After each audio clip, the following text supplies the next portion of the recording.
feel like by the time I hit that age, though, I'm gonna be like, I'll just hang out in my rocker. Yeah.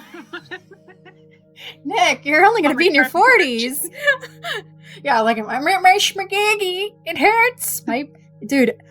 Nobody prepares you. I thought they were joking. When you're in your 30s, all of a sudden your aches and pains, and it's like, wait a second, I'm young. What is this? I forget the other day I did something to my back. I think I pinched a nerve and it hurt for like 2 days. And I went up to my friend Lisa, who is, she's like in her 50s, maybe. She's like, yeah, I just want to let you know that it's going to happen for the rest of your life now. That's great. Absolutely just get used to it. And I was like, what? And also the reason why I'm raising my desk is I sit at a desk all day, which sucks. I did try the bouncy ball thing. Mm-hmm. Look like an idiot. So I'm raising my desk to stand, but my knees have been hurting from sitting. I know my circulation knees are like higher than your waist or something. It can cause, I don't know, dysplasia or whatever, but he has all the weird knowledge that I don't know. He was going on about that, but I'm like, it doesn't matter. Like, my knee shouldn't hurt. I'm not doing anything. I'm just sitting here. Last year, I literally, in my sleep, okay, Nick, I wasn't even conscious. In my sleep, I was stretching my neck and I pushed one of my vertebrae and it instantly retracted and all the muscles just puffed up. And like, I could not move. I thought I paralyzed myself. I thought I completely, apparently you can't, but I thought I completely like pushed it out of whack, but apparently it was the muscles that contracted. And that's what was my whole face. I couldn't move and the pain went straight down my spine. I couldn't get out of bed. Thank God I had kids because I was screaming for my kids, and Aiden is a saint because he helped me out of bed and he helped me walk around. 3 days I couldn't move. And it literally was just one thing in my sleep. What happened? What happened? It's like, it blows my mind. Like, the stuff, and my hips hurt, and like, all my bones hurt. I'm like, I think that's what's pushing me towards trying to get on a healthier path. And because you're in pain.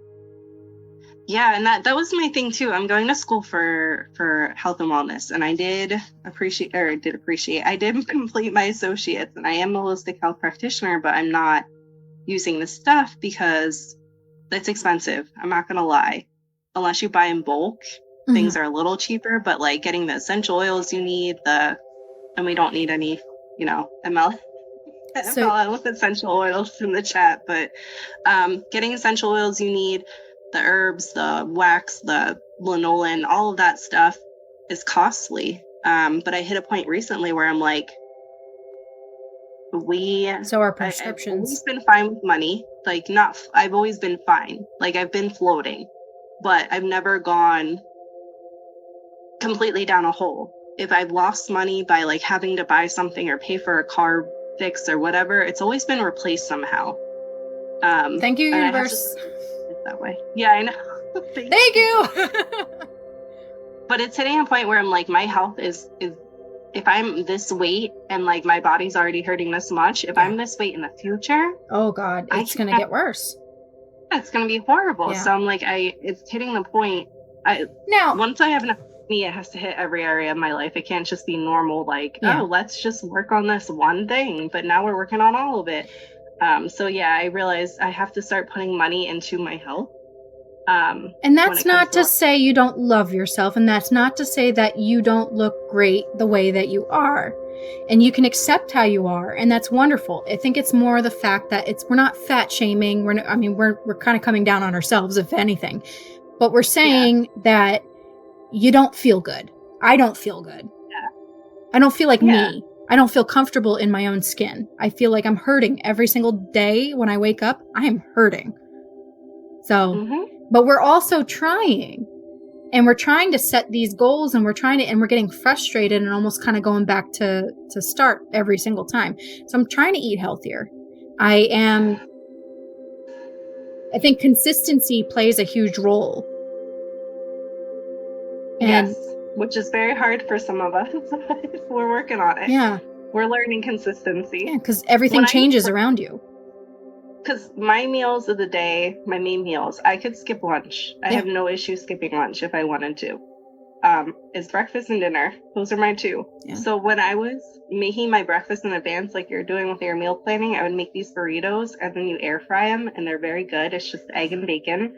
You don't have to add cheese. That sounds good. And it's a tortilla, which is some carb, but you can also get special. I'm sorry, there's stuff in the background because now we want to work on our stuff. But a tortilla of just spinach. They have, I think it's a whole brand tortilla, or it's like not just wheat, it's something else. There's like spinach ones that I use too. And I just put egg and bacon and you air fry it. And I made a bunch of them in advance, and then I would air fry them for, before work. And it made me not want to pick stuff up on my way to work or just grab cereal, which I know we give our kids cereal, and it's all sugar. Yeah. Oh, it is rough, and they have better metabolisms as kids. I mean, sugar is not really good for anyone, but like the kids can withstand the sugar a bit better than we can as adults. But that really helped, and then I was full until dinner time. That's the clincher. Feeling full. I almost never feel full, which is weird.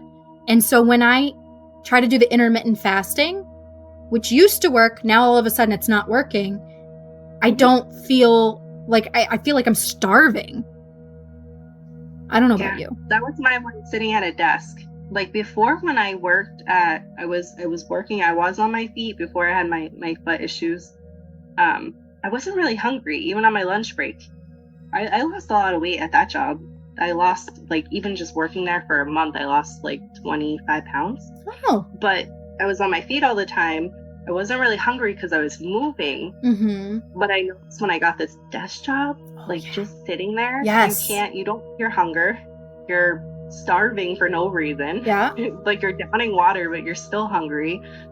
And I wonder if it's like just sitting there, bored eating, maybe. Keeping yourself busy physically so that you don't think about it, maybe.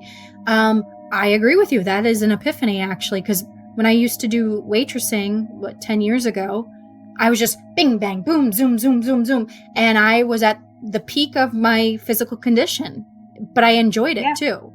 And again, it's that person in motion stays in motion. But now that you have a desk job, which pays better than what you've been paid in the past, and again, being a waitress is not sustainable money-wise. It just isn't. And I guess it depends on, what location you're in and how high end. But regardless, I have a better high-paying job, but I'm sitting down all day. Yeah. Yeah. So I think that you're right. I think you hit the nail on the head. That kind of contributes to it. That's sedentary. I think it's also really important, especially lately. I've noticed I used to put blame in a lot of things. Like I would blame it on, obviously, the laziness, or I would blame it on my job, or I would blame it on whatever. Instead of looking at the factors, or just not throwing blame in there at all, not even blaming it on judging yourself. Factors and trying to pivot is really important. And it's sometimes it's hard. Instead of just realizing I'm uncomfortable, I want to change something. Yeah. It's easier to be like, I wouldn't be this way if I didn't do this, or I wouldn't be this way if this person didn't do this. So it's psychological. Just pivoting and changing one thing, and then seeing how that thing feels, and then changing another, and going down the line. Because it's easier to just blame and move on and have to deal with the uncomfortability for the next 20 years. One thing that I have an issue with myself is that I'll be consistent for about a week, and then one meal will throw me off. And I get really down on myself. Like I just screwed up everything that I worked for, and and I feel bloated and I feel worse, although it tasted really good going down. And I get really downhearted on myself. And I have to keep remembering, just get back on. It's okay. One meal's not going to screw you up. Just get back on. But what happens is I spiral, and then the whole day I'll eat junk. Yeah, because then we validate it, or we like, well, we already did it this one time. For me, I'm not hard on myself. I'm just like, oh, I knew that would happen. Oh, so And then I'm like, well, if that already happened, then I'll just eat this. Like that's not going to be much of a difference. And then it just goes down a spiral for me where it's like, I'm back to where I started. Yeah. So it's making healthy patterns, I guess, and then also a mental. It's a mental thing because we know what we need. The reminders. I know a lot of people put sticky reminders everywhere, and I used to be like, that is going to be annoying to just see those reminders, or I feel stupid putting them everywhere. But sometimes I feel like putting little sticky notes on your cabinets for like 2 months is going to be better than just, for me, forgetting, because I'm a huge forgetter. I forget everything. Yeah. So I think that's one good thing to maybe look into doing. I'm going to try that for a week and see how it works, where I put gentle reminders. Like for me, I forget my lunch. Like my boyfriend will make me lunch and he'll make me breakfast. Oh my God. And then I'll completely forget it in the fridge because I don't look in the fridge for anything. So I don't have to think about it. But I think if I put little gentle reminders everywhere before I leave, and even at the door, did you remember your lunch? Did you remember this or that? That's a good idea.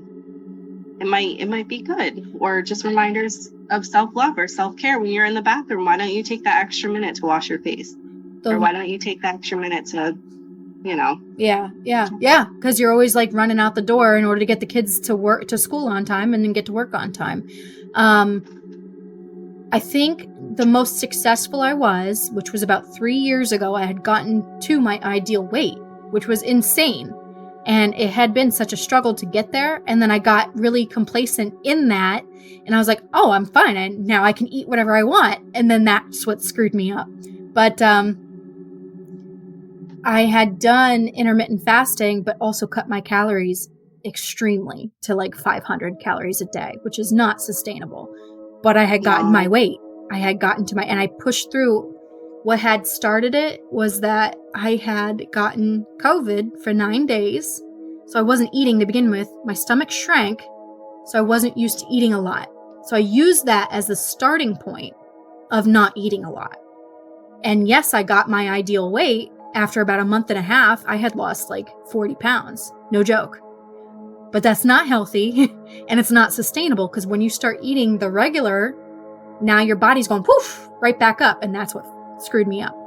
But what helped during that time was kind of what you said, making little reminders of taking it one day at a time. So I had to keep reminding myself, one day at a time, because if I put too far in the future, like 3 weeks of doing this exact pattern, I end up getting tripped up and overwhelmed. So instead, if I do like, all right, we're just going to do 3 days. Okay, let's do another 3 days. Let's do a whole week. You know what I mean? That seems to help a little bit more. But like I said, that what I was doing was not sustainable. And I think my body did a yo-yo effect.